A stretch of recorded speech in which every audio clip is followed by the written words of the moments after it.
Hi hello ನಮಸ್ಕಾರ ವೀಕ್ಷಕರೇ. M P tech Kannada YouTube ಚಾನಲ್ಗೆ ತಮ್ಮೆಲ್ರಿಗೂ ಸ್ವಾಗತ ಸುಸ್ವಾಗತ. ಇನ್ನೂ ನಮ್ಮ ಚಾನಲ್ ಯಾರು ಲೈಕ್ ಶೇರ್ ಹಾಗೂ ಸಬ್ಸ್ಕ್ರೈಬ್ ಮಾಡಿಲ್ಲ, ಸೊ ದಯವಿಟ್ಟು ಸಬ್ಸ್ಕ್ರೈಬ್. ಯಾಕಂದರೆ ಈ ಚಾನಲ್ ಮಾಡಿರೋ ಉದ್ದೇಶ ಏನಂತಂದರೆ ಎಲ್ಲ ಒಂದು ರಿಸರ್ಚ್ ಮಾಡಿನೇ ನಾವು ಮಾಡ್ತಾ ಇರೋದು ಈ ಒಂದು ಯೂಟ್ಯೂಬ್ ಚಾನಲ್. ಅಂದರೆ ಯಾವ ರೀತಿ ಒಂದು ಚಾನಲ್ಗಳು ಮಾಡಿದರೆ, ಯಾವ ರೀತಿ ಕಂಟೆಂಟ್ನ ಮಾಡಿದರೆ ಯೂಟ್ಯೂಬ್ ಲಾಂಗ್ ಟರ್ಮ್ ರನ್ ಆಗುತ್ತೆ, ಆಮೇಲೆ ಏನು ಯಾವುದೇ ರೀತಿಯ ಪ್ರಾಬ್ಲಮ್ಗಳು ಆಗೋದಿಲ್ಲ. ಸೊ ಇದೆಲ್ಲ ರಿಸರ್ಚ್ ಮಾಡಿ ಅಲ್ಲಿ ಅಂಥ ವಿಷಯಗಳನ್ನು ನಿಮ್ಮ ಜೊತೆಗೆ ಹಂಚ್ಕೊಳ್ಳೋಕ್ಕಂತಲೇ ಈ ಒಂದು ಯೂಟ್ಯೂಬ್ ಚಾನಲನ್ನು ಶುರು ಮಾಡಿದ್ದೇನೆ. ಸೊ ಎಲ್ಲರೂ ಸಪೋರ್ಟ್ ಪಡಿ ಅಂತ ನಾನು ಕೇಳ್ತೀನಿ. ಇವತ್ತಿನ ವಿಷಯ ಏನಂತಂದರೆ, ಯೂಟ್ಯೂಬಲ್ಲಿ ನೀವು ಎಲ್ಲ ಒಂದು ವೀಡಿಯೋಸ್ನ ಕ್ರಿಯೇಟ್ ಮಾಡಿದ್ದೀರಾ, ಆಮೇಲೆ 1000 ನಿಮ್ಮದು ಸಬ್ಸ್ಕ್ರೈಬರ್ಸ್ ಆಗಿದ್ದಾರೆ, ಆಮೇಲೆ 4000 ಅವರ್ಸ್ ವಾಚ್ಡ್ ಅವರ್ಸು ಆಗಿದೆ ಅಲ್ವಾ. ಈಗ 4000 ಏನು ತಾಸಿದೆ ಎಲ್ಲನೂ ಕಂಪ್ಲೀಟ್ ಮಾಡಿದ್ದೀರಾ, ಬಟ್ ಮಾನಿಟೇಷನ್ಗೂ ಅಪ್ಲೈ ಮಾಡ್ತಾರೆ. ಅಲ್ಲಿ ಅಪ್ಲೈ ಮಾಡಿದಾಗ ಏನಾಗುತ್ತೆ, ರೀಯೂಸ್ಡ್ ಕಂಟೆಂಟ್ ಅಂತ ನಿಮ್ಮದು ಒಂದು ಚಾನಲ್ ಮಾನಿಟೈಸೇಷನ್ ರಿಜೆಕ್ಟ್ ಆಗುತ್ತೆ. ಅದು ಯಾಕಾಯಿತು ಅದಕ್ಕೆ ಹೇಳ್ತಾ ಇರೋದು. ಈ ಚಾನಲ್ನ ಲೈಕ್ ಶೇರ್ ಸಬ್ಸ್ಕ್ರೈಬ್ ಮಾಡೋದನ್ನು ಮಾತ್ರ ಮರಿಬೇಡಿ. ಇವಾಗ ತಿಳಿಸ್ಕೊಡ್ತೇನೆ.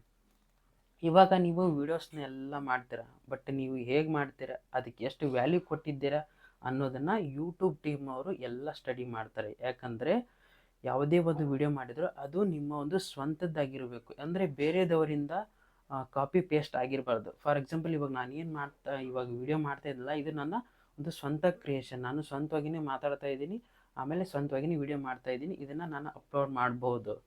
ಅಥವಾ ಇವಾಗ ಬೇರೆ ಯಾವುದೋ ಒಂದು ಯೂಟ್ಯೂಬ್ ಚಾನಲಲ್ಲಿ ಅದು ವೈರಲ್ ಆಗಿದೆ, ಒಂದು ಯಾವುದೋ ಮೂವಿ ಸಾಂಗ್ ವೈರಲ್ ಆಗಿದೆ ಅನ್ನೋದು, ಆ ಒಂದು ಸಾಂಗ್ ತೊಗೊಳ್ಳೋದು, ಅದಕ್ಕೇನಾದರೂ ಒಂದು ಆ್ಯಡ್ ಮಾಡೋದು, ಅದನ್ನು ಅಪ್ಲೋಡ್ ಮಾಡಿಬಿಡೋದು. ಅಥವಾ ಇವಾಗ ಯಾವುದೋ ಒಂದು ಟ್ರೇಲರ್ ಬಗ್ಗೆ ಹೇಳ್ತಿರ್ತಾರೆ, ಸೊ ಆ ಟ್ರೇಲರ್ನ ಜಸ್ಟ್ ಅದ್ರ ಬಗ್ಗೆ ಏನು ಎಕ್ಸ್ಪ್ಲೇನ್ ಮಾಡೋದು, ಅದೇ ಟ್ರೇಲರ್ ಅಲ್ಲಿ ರನ್ನಿಂಗ್ ಆಗಿರುತ್ತೆ ಅನ್ನೋದು, ಅದನ್ನ ನಿಮ್ಮ ಯೂಟ್ಯೂಬ್ ಚಾನಲ್ಗೆ ಹಾಕ್ಬಿಡೋದು.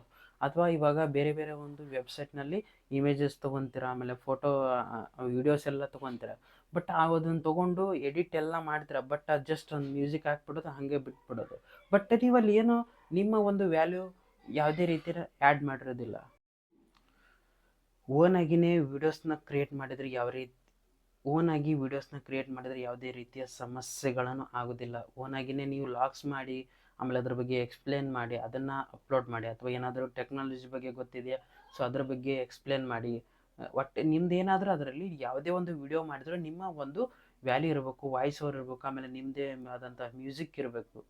ಆ ರೀತಿ ಇದ್ದಾಗ ಮಾತ್ರ ಯಾವುದೇ ರೀತಿಯ ಸಮಸ್ಯೆಗಳ, ಆಮೇಲೆ ರೀಯೂಸ್ ಅಂತಂದ್ರೂ ಬರೋಂಗಿಲ್ಲ. ಅಂದರೆ ಕಾಪಿ ಪೇಸ್ಟ್ನ ನೀವು ಮಾಡಿರಂಗಿಲ್ಲಲ್ಲ, ಓನಾಗಿ ಮಾಡ್ತಾರೆ. ಸೊ ಈಗ ನಾನು ಇವಾಗ ಓನಾಗಿನೇ ಮಾತಾಡ್ತಾ ಇದ್ದೀನಿ, ಸೊ ಇದನ್ನು ನಾನು ಎಡಿಟ್ ಮಾಡ್ತೀನಿ, ಅಪ್ಲೋಡ್ ಮಾಡ್ತೀನಿ. ಯಾಕಂದರೆ ಇಲ್ಲಿ ನಾನು ಮಾತಾಡಿದ್ದೀನಿ. ಸೊ ಯಾವುದೇ ಒಂದು ನೀವು ವಿಡಿಯೋದನ್ನ ಬೇರೆ ಕಡೆಯಿಂದ ತೊಗೊಂಡು ಅದಕ್ಕೆ ಜಸ್ಟ್ ಅದನ್ನು ಹಂಗೆ ಅಪ್ಲೋಡ್ ಮಾಡಿದರೆ ಅದು ರೀಯೂಸ್ ಕಂಟೆಂಟ್ ಆಗುತ್ತೆ. ಅದನ್ನೇ ನೀವು ಅದೇ ವೀಡಿಯೋಕ್ಕೆ ಏನಾದರೂ ನಿಮ್ಮದು ಸ್ವಲ್ಪ ರಿಯಾಕ್ಷನ್ ಆಗಿರ್ಬೋದು, ಆಮೇಲೆ ಅದ್ರ ಬಗ್ಗೆ ಎಕ್ಸ್ಪ್ಲೇನ್ ಮಾಡೋದಾಗಿರ್ಬೋದು, ಅಲ್ಲಿ ಯಾವುದೇ ರೀತಿಯ ಸಮಸ್ಯೆಗಳನ್ನು ಆಗೋದಿಲ್ಲ. ಇವಾಗ 2025ರಲ್ಲಿ ನೀವೇನಾದರೂ ಚಾನಲ್ ಶುರು ಮಾಡ್ತಾ ಇದ್ದರೆ ಓನಾಗಿಯೇ ಮಾಡಿ. ಯಾವುದೇ ರೀತಿಯ ಯಾರ ಕಂಟೆಂಟ್ನು ದಯವಿಟ್ಟು ಯೂಸ್ ಮಾಡಿ. ಯಾಕಂದರೆ ಯೂಸ್ ಮಾಡಲೇಬೇಡಿ. ಯಾಕಂದರೆ ಯೂಟ್ಯೂಬಲ್ಲಿ ಪ್ರತಿಯೊಂದು ದಿನಕ್ಕೂ ಒಂದು ಹೊಸ ರೂಲ್ಸ್ ರೆಗ್ಯುಲೇಷನ್ಸ್ ಬರುತ್ತೆ. ಸೊ ಎಚ್ಚರದಿಂದ ಇರಿ. ಏನಿಲ್ಲ, ಸಿಂಪಲ್ ಇದರಲ್ಲಿ ರಿವ್ಯೂಸ್ ಕಂಟೆಂಟ್ ಬರಬಾರ್ದು ಅಂತಂದರೆ ಸ್ವಂತ ವಿಡಿಯೋ ಮಾಡಿ ಅಷ್ಟೇ. ಮತ್ತು ಏನೂ ಇಲ್ಲ ಇದರಲ್ಲಿ ಎಕ್ಸ್ಪ್ಲೇನ್ ಮಾಡೋದು. ಅಷ್ಟೇನು ಜಾಸ್ತಿ ತಲೆ ಕೆಡಿಸ್ಕೋಬೇಡಿ, ನೀವೇ ಓನಾಗಿ ಮಾಡಿಬಿಡ ಅಷ್ಟೇ. ಮತ್ತೆ ಹೊಸ ವಿಡಿಯೋದೊಂದಿಗೆ ನಿಮ್ಮನ್ನು ಭೇಟಿ ಆಗ್ತೀನಿ. ಅಲ್ಲಿವರೆಗೂ ನಮ್ಮ ಚಾನಲ್ ಲೈಕ್ ಶೇರ್ ಸಬ್ಸ್ಕ್ರೈಬ್ ಮಾಡೋದನ್ನು ಮಾತ್ರ ಮರಿಬೇಡಿ. ನಮಸ್ಕಾರ.